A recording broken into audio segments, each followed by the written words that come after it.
Welcome to in depth study. चलिए 23 जनवरी की कुछ डिस्कशन स्टार्ट करते हैं। तो सबसे पहला क्वेश्चन क्या, ध्यान से पढ़िएगा, काफ़ी इम्पोर्टेंट है क्योंकि इस समय आरबीआई कोविड के समय बहुत ज़्यादा एक्टिवली काम किया है। तो सबसे पहला क्वेश्चन क्या है, आरबीआई मुख्य रूप से,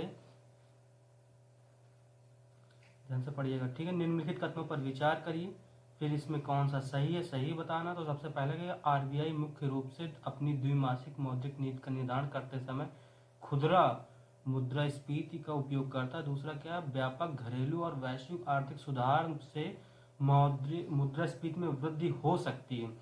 तो खुदरा खुदरा मुद्रास्फीति का मतलब यहाँ तात्पर्य क्या है कि मतलब जो हर द्विमासिक या मुद्रास्फीति की गणना की जाती है सीपीआई इंडेक्स के आधार पे, तो उसकी वो बार बार उसी के आधार पे हर 2 मास पे वो जो बैठती समीक्षा अपनी द्विमासिक मौद्रिक नीति बनाती है, मौद्रिक नीति मॉनेटरी पॉलिसी कमेटी, तो वो इसी के आधार पर समीक्षा करती है। तो पहला ऑप्शन बिल्कुल सही हो जाएगा। दूसरा क्या है कि व्यापक घरेलू वैश्विक आर्थिक सुधार से, यहाँ पे क्या लिखा, हो सकती है, तो होने को तो हो सकता है क्योंकि अगर आर्थिक सुधार होंगे तो रोजगार मिलेगा, रोजगार मिलेगा तो लोगों के पास रुपए आएंगे, रुपए आएंगे तो रुपए के बाद वो मांग बढ़ाएंगे, मांग बढ़ाएंगे तो मुद्रास्फीति बढ़ सकती है। तो दूसरा ऑप्शन सही हो जाएगा, ऑप्शन नंबर इसका सी सही है। क्वेश्चन नंबर दूसरा देखिए क्या, क्षतिपूर्ति वनीकरण कोष कैंपा का उपयोग निम्नलिखित में से किस गतिविधि के लिए किया जा सकता है। तो आपको पता है कैंपा एक्ट 2013 के तहत ये बनाया गया है और इसमें किस किस गतिविधियां इसके अंतर्गत आती हैं। तो वन्य जीव प्रबंधन, मतलब इसका तात्पर्य क्या होगा, एक जगह से फॉरेस्ट कट करके, एक एरिया से फॉरेस्ट कट कर दो तो उसके बदले में कहीं दूसरी जगह पे फॉरेस्ट लगाया जाता है, या तो उतनी ही मौद्रिक बोध सरकार को जमा कर दीजिए ताकि वो वन्य जीव या वनों का प्रबंधन कर सकें। तो पहला क्या, वन्य जीव प्रबंधन करना, बिल्कुल सही है। दूसरे का forest fire preservation and control operation, बिल्कुल सही। अगर वन में आग लगेगी तो उसके लिए जो रुपए खर्च होगा इससे हो सकता है, बिल्कुल। वन क्षेत्रों में काम करने वाले की वेतन और चिकित्सा का व्यय करना। दूसरा कैंपाकारों की निगरानी करना, तो निगरानी करने का भी काम इसका।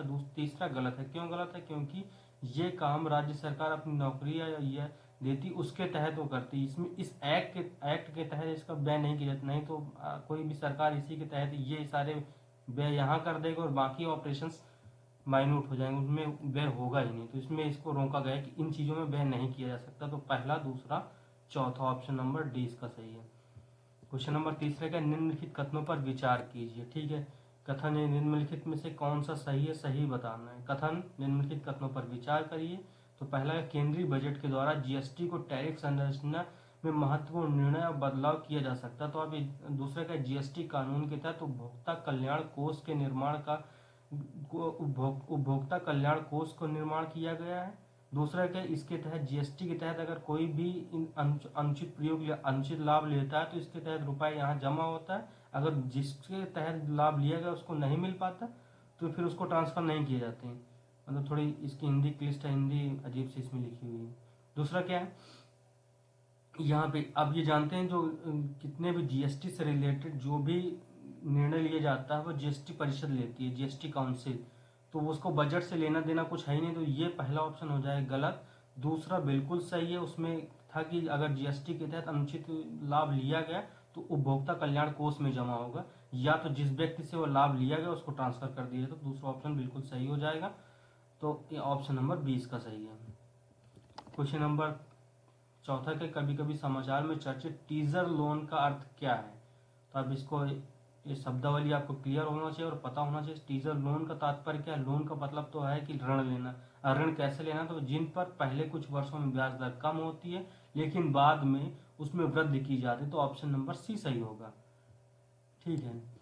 क्वेश्चन नंबर पांचवा देखिए क्या है, केंद्रीय भूजल प्राधिकरण का गठन किया गया, किसके तहत किया गया, पर्यावरण संरक्षण अधिनियम 1986 के तहत की। तो ऑप्शन नंबर ए सही हो जाएगा, ठीक है। क्वेश्चन नंबर छठवां क्या है, बहुत इंपॉर्टेंट क्वेश्चन है, काफी बार न्यूज में रहता है। मोशन ऑफ थैंक्स के बारे में इसी कथनों पर विचार करें, ठीक है। अब यहाँ क्या बताना, उपयुक्त में कौन सा गलत है, गलत बताना है। अब कथन क्या है, इसमें भारत के राष्ट्रपति द्वारा संबोधन किया जाता है। मोशन ऑफ थैंक्स जानते हैं कि जब कोई, ये जब कभी भी सत्र स्टार्ट होता है या वित्तीय वर्ष, वित्तीय सत्र स्टार्ट होता है उसके पहले, या तो जब नई सरकार आती है तो उसके पहले मोशन ऑफ थैंक्स पारित किया जाता है, जिसका संबोधन कौन करता है, राष्ट्रपति करता है। तो पहला तो सही है।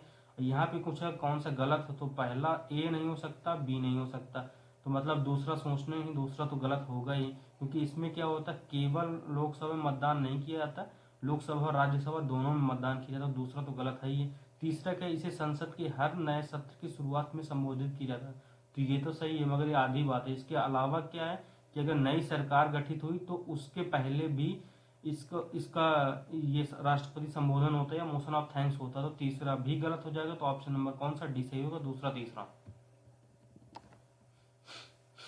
यहाँ पे क्या है, भारत में किसी राज्य की विधानसभा के संदर्भ में उनके कथनों पर विचार करो, उपयुक्त में कौन सा कथन सही सही बताना है। तो राज्यपाल वर्ष के पहले सत्र की शुरुआत में सदन के सदस्यों को एक प्रथागत पता देता है, मतलब मोशन कस्टमरी, जिस तरह वहाँ मोशन ऑफ थैंक्स होता है या मोशन जैसे हम लोग राष्ट्रपति का संबोधन होता है, उसी तरह राज्य राज्य विधानसभा में गवर्नर अपना प्रवचन या मतलब वो प्रथागत रूप से बताता है कि क्या करना है, मतलब सरकार क्या कर रही है क्या नहीं कर रही है। तो यहाँ पर प्रथागत पता लिखा है, इसको कस्टमरी। इसके बाद दूसरा का, जब किसी विशेष मामले पर राज्य विधानमंडल कोई नियम नहीं होता तो उस समय मामले पर लोकसभा के नियम का पालन करता है, कौन पालन करता है, तो लोकसभा बिल्कुल सही है, पहला भी सही है, दूसरा भी सही। क्या है इसका तात्पर्य, रोज जब राज्य विधानमंडल किसी चीज पे नियम नहीं बना के रखा और जरूरत पड़ गई इस पे तुरंत काम करने की, तो किसके नियम लागू हो जाएंगे, लोकसभा के द्वारा बनाए गए नियम, तो ऑप्शन नंबर सी इसका सही हो जाएगा। निम्नलिखित कथनों पर विचार करिए, उपयुक्त में कौन सा कथन सही है, सही बताना। तो राज्य चुनाव आयोग एक संवैधानिक प्राधिकरण है, बिल्कुल सही है, राज्य चुनाव आयोग की संवैधानिक प्रावधान है, बिल्कुल पहला ऑप्शन सही है, तो पहला जहां, दूसरा का नहीं हो सकता। दूसरा, राज्य निर्वाचन आयोग की शक्तियां और कार्य भारत के चुनाव आयोग के निहित समान है, बिल्कुल सही है, दूसरा भी सही। ये आर्टिकल 243 जेड और 243 के में इसको लिखा गया जेड ए, ठीक है। और इसके बाद राज्य चुनाव आयोग को राज्यपाल द्वारा नहीं हटाया जा सकता, हालांकि इसके द्वारा नियुक्त किया जा सकता, तो तीसरा ऑप्शन बिल्कुल सही है, क्योंकि इसके हटाने के लिए वही प्रोसेस अपनाया जाता है जो उच्चतम, ये क्या कहते हैं, चुनाव, भारत के चुनाव आयोग के हटाने के परिप्रेक्ष्य में मिलाया जाता है, तो ऑप्शन नंबर बी सही हो जाएगा। तो इसका कौन सा सही है, ऑप्शन नंबर डी, सभी सही है। गलवान घाटी निम्नलिखित में कहाँ स्थित है, तो आपको पता होना चाहिए, गलवान घाटी स्थित है देवसांग मैदान के दक्षिण में, ठीक है। तो क्वेश्चन नंबर 10वां क्या है, विश्व स्वर्ण परिषद के बारे में इनकी कथनों पर विचार कीजिए, कौन सा सही है आपको बताना। ये सोने की खनन के लिए निवेशकर्ता उद्योग के हिस्से में काम करता है, बिल्कुल सही है। और मतलब विश्व स्वर्ण परिषद के सदस्यों में दुनिया की प्रमुख सोना खनन कंपनियां शामिल हैं, बिल्कुल सही है। तीसरे का, इसका मुख्यालय नई दिल्ली में, तो ये ऑप्शन गलत है क्योंकि इसका मुख्यालय लंदन मतलब यूके में है, तो तीसरा ऑप्शन गलत हो जाएगा। तो 1 और 2 सही है केवल, तो ऑप्शन नंबर सी इसका सही हो जाएगा।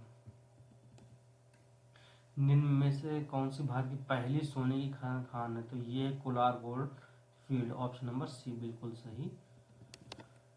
क्वेश्चन नंबर 12वां क्या है, जैकपोवा या joint comprehensive action of plan हाल ही में खबरों में था, ये किससे संदर्भित है, तो ईरान परमाणु समझौता, ऑप्शन नंबर बी से संबंधित है। निम्नलिखित कथनों पर विचार करिए, WHO अंतर्राष्ट्रीय सार्वजनिक स्वास्थ्य के लिए जिम्मेदार संयुक्त राष्ट्र की एक विशेष एजेंसी है, पहला बिल्कुल सही है। WHO का मुख्यालय जिनेवा स्विट्जरलैंड में, तो दूसरा भी सही है। तीसरा का, 12 जनवरी 1948 को WHO संविधान का पक्षकार बना, तो बिल्कुल सही, तीसरा भी सही, तो ऑप्शन नंबर इसका डी सही हो जाएगा।